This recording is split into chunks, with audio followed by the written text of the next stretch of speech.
Tonight, we eat the spider. Venom's massive fanged mouth comes chomping down, nearly closing completely around your head.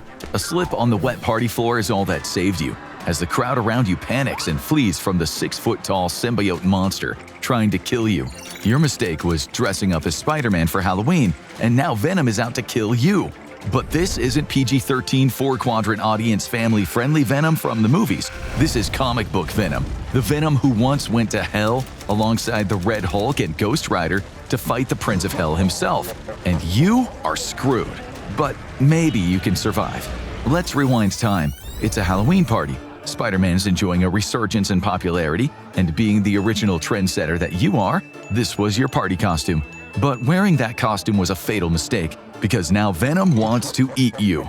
First, why all the hatred? It all goes back to Venom's preferred host, Eddie Brock, a former Daily Globe journalist alongside Peter Parker.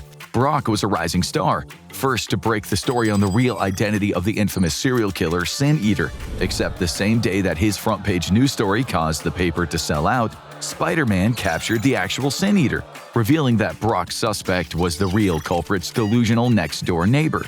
He was ridiculed by fellow journalists and fired from the Daily Globe. Filled with bitterness and pinning all of his troubles on Spider-Man, his wife Anne would leave him, further causing him to spiral. Finally, one night Brock went to Our Lady of Saints Church to ask for forgiveness from God before killing himself. But that's where Spider-Man's and your problems really began. The symbiote known as Venom had just been discarded there by Spider-Man after briefly fusing together and drawn to Eddie by his anger. The two bonded to become at first a villain and then later the anti-hero Venom. So yeah, you wore the wrong costume tonight, buddy, because Venom is definitely still in his hate Spider-Man era tonight. First things first, you're gonna have to find a way to survive the immediate encounter. Here in a crowded party, you can use Venom's one big weakness against him. Venom does not like to hurt innocents. At first, Brock and the symbiote battled it out over the killing of innocent bystanders, but Brock's good nature won out and imprinted itself on the symbiote, eventually turning it into a hero with a little nudging from none other than Peter Parker himself.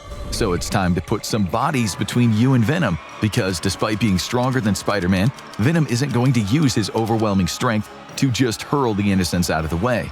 As you push your way through the panicking crowd, it's time to remember the 5 Ds of dodgeball: dodge, dip, duck, dive, and dodge. He may not throw innocents across the room, but Venom does have the ability to project tentacles made of the living symbiote itself at you. Also, you're going to have to get out of the way of his black webbing. Similar to Spider-Man's webbing, Venom's is actually made up of parts of the symbiote itself, though it loses its stickiness once it leaves him. Within hours, the living webbing dries up and dies, becoming dust.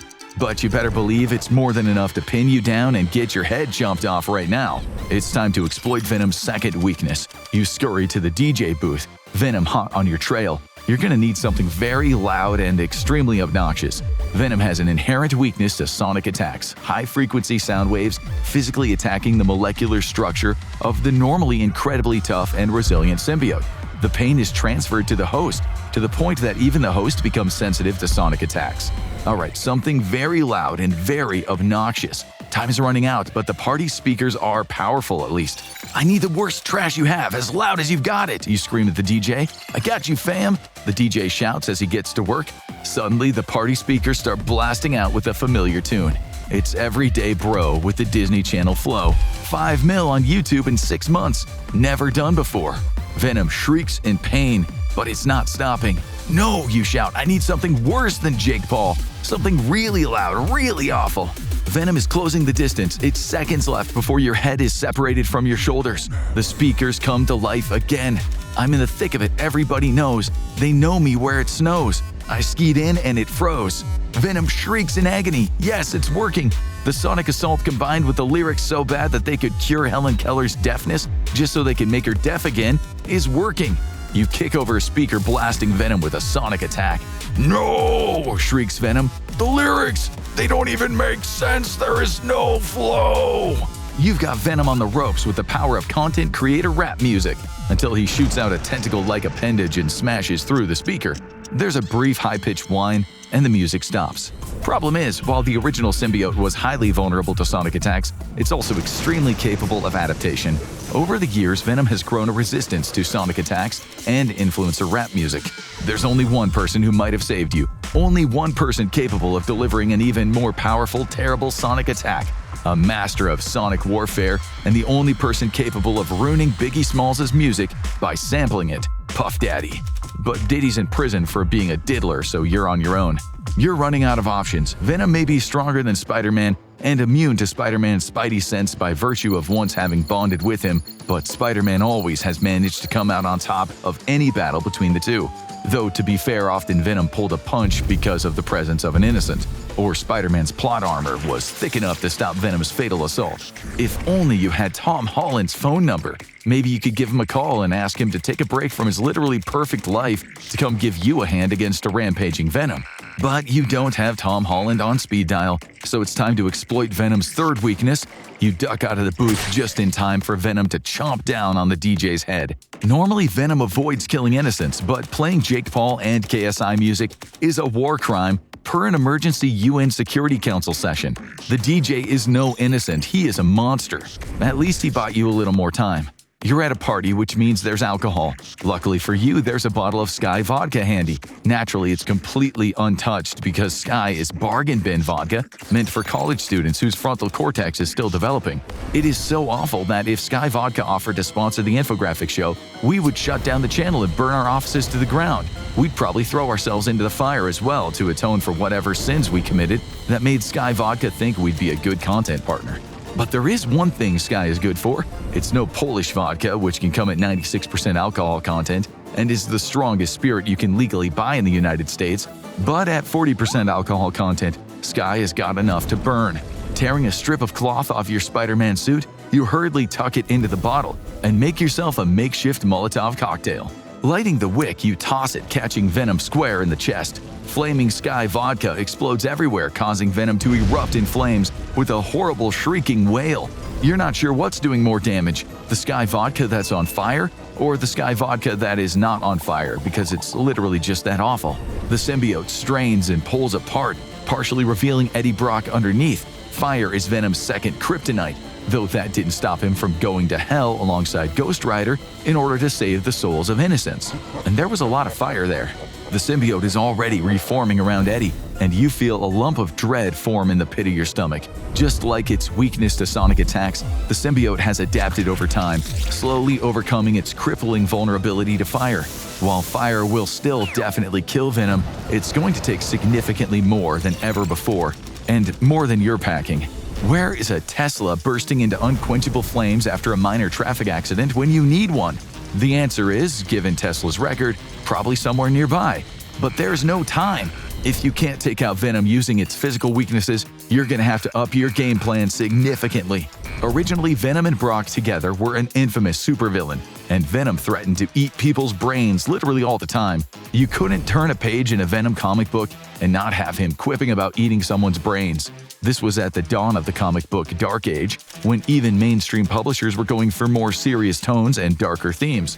Matter of fact, Venom is one of the earliest products of the Dark Age, meant to be a much darker take on Spider-Man. But comic books still had to sell to kids. Kids whose parents wouldn't appreciate comic book characters biting off people's heads in full color. So it was always insinuated that Venom would eat people's heads off screen, though in the modern movies we do get to see him do it on screen several times. Later, in order to sanitize the character a bit, there was a retconning basically that said Venom never really ate anyone's heads. Real fans, however, don't buy that. Though it is true that Eddie Brock's inherent good nature is what restrained the symbiote from eating just about everyone's brains, because human brains have a special chemical that the symbiotes need. Instead, Eddie taught it to eat chocolate instead. It was in Venom the Hunger that Eddie loses all control over the symbiote, and we have the first confirmed case of a head being cracked open and brains being eaten. A disgusted Eddie parts ways with the symbiote, sparking off a whole convoluted chain of events. But the part that's important to you is that the Venom you're fighting isn't a hero yet. This Venom is still obsessed with killing and eating Spider-Man, and is very much in his villain era, and very much wants to eat brains, but Eddie isn't letting it. "Wait," you shout, "bond with me!" Venom's taken aback a bit. Of all the things a pending victim could have said, you chose the most unexpected one. You quickly explain yourself, leave Eddie. If the symbiote bonds with you, you'll let it eat brains, you'll hunt together. You can find a rich source of brains for the symbiote to devour. But Venom is skeptical, because Eddie's good nature is still somewhat imprinted on the symbiote, much as the symbiote's bloodlust has imprinted on Eddie. Where could you possibly find so many people whose brains deserve to be eaten? You quickly pull out your phone and open up both YouTube and TikTok. Look, you say, so many rich influencers selling crappy products to kids, making terrible rap songs, running crypto scams to get even richer than they already are off their fans. Venom's eyes go wide. The symbiote partly detaches from Eddie. Look at this one. This guy was in his late 30s, happily married with a kid, and he was texting a minor on Twitch. And this influencer used to make a ton of TikToks saying disturbing things about what she did to her daughter and what she'd do to Charlie D'Amelio. And this other one thought it'd be funny to make a bunch of Nazi and anti-Semitic jokes. Venom licks his lips. It's a literal smorgasbord of pure content creator trash, ready to have their brains eaten. There's more, so much more. You show Venom a bunch of prank content creators pulling annoying and sometimes dangerous public pranks. "It's just a prank, bro," the guy in the video shouts out. And this channel, they did an awesome nuclear war series and promised to do more, but left us on a massive cliffhanger instead. And it's been a year since the last episode. You can eat their brains too. Venom doesn't need any more convincing. It's the age of social media. There is a never-ending supply of awful people becoming content creators every day, influencing the minds of impressionable kids all around the world and ripping them off to get even richer than they already are. As he pulls away from Brock to bond with you, a new age dawns for influencers everywhere, an age of reckoning. Now go check out You vs. Thanos, or click this other video instead.